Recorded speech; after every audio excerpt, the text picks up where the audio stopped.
Doctor Sanjay, અહીંયા આપની પાસેથી એ જાણવા માંગીશું, હૃદય રોગનો કોઈ દર્દી છે, તેને છાતીમાં દુખાવો થાય છે અથવા તો શ્વાસ લેવામાં તકલીફ થાય છે અને ત્યારબાદ સ્ટ્રેસ ટેસ્ટ કરવામાં આવતો હોય છે, તેના પરથી કઈ સમસ્યા દેખાય તો એન્જિયોગ્રાફી કરવામાં આવતી હોય છે, જેમાં નક્કી થાય કે બ્લોકેજીસ છે. બ્લોકેજીસ નક્કી થાય ત્યારે માધવબાગમાં જે સારવાર કરવામાં આવે છે તેમાં બ્લોકેજીસ કાઢી નાખવામાં આવતા હોય છે.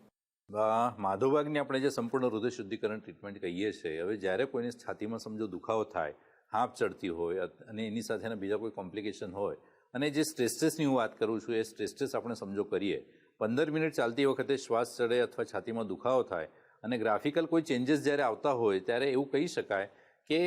ઇસ્ચેમિયા ડેવલપ થયેલો છે. એટલે હૃદયની જે ડિમાન્ડ છે ઓક્સિજનની, એ ડિમાન્ડ સમજો એ વખતે પૂરી ના થાય, જેના લીધે ઇસ્ચેમિયા સમજો દેખાય, તો એવા સમયે ડૉક્ટરો એને એન્જિયોગ્રાફી કરવામાં આવે છે. હવે એન્જિયોગ્રાફીની અંદર જ્યારે નક્કી થાય કે બ્લોકેજ હોવાના લીધે આ સ્ટ્રેસ પોઝિટિવ આવે છે અને ડિમાન્ડ પૂરી થતી નથી, તો એવા સમયે જ્યારે આપણે માધવબાગની ટ્રીટમેન્ટ કરતા હોઈએ છીએ, તો માધવબાગની ટ્રીટમેન્ટની અંદર આપણે જ્યારે સરવાળે આ હૃદયરોગ થવા માટેના બધા કારણો જે છે એ બધા કારણો પર જ જ્યારે આપણે કામ કરીએ છીએ. સમજો ડાયાબિટીસ છે તો ડાયાબિટીસને આપણે રિવર્સ કરીએ છીએ, બ્લડ પ્રેશર છે તો બ્લડ પ્રેશરને આપણે સમજો ઘટાડી શકીએ, મેડિસિન આપીએ અથવા તો મેડિસિન બહુ બધી વાર તો એવું હોય છે કે મેડિસિન પણ આપણે સમજો ઘટાડી શકીએ સક્સેસફુલી,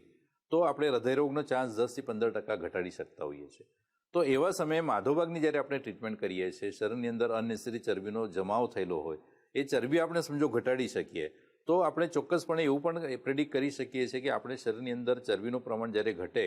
તો ચરબીના લીધે પ્લાક જે ડેવલપ થયેલા હોય છે, બ્લોકેજ ઊભા થયેલા હોય છે, એ પણ આપણે ઘટાડી શકીએ છીએ. હવે આ ચરબીનું જે પ્લાક છે, જે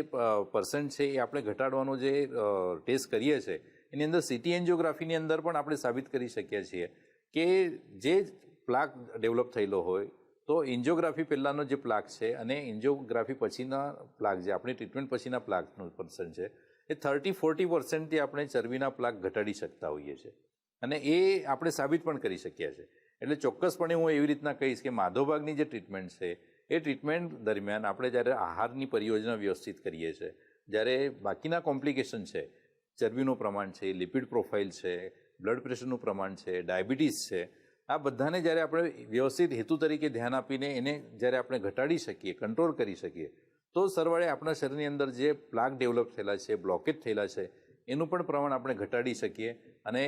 જે ઇસ્ચેમિયા આપણે સ્ટ્રેસની અંદર દેખાતું હોય એને પણ આપણે ઇમ્પ્રૂવ કરી શકતા હોઈએ છીએ.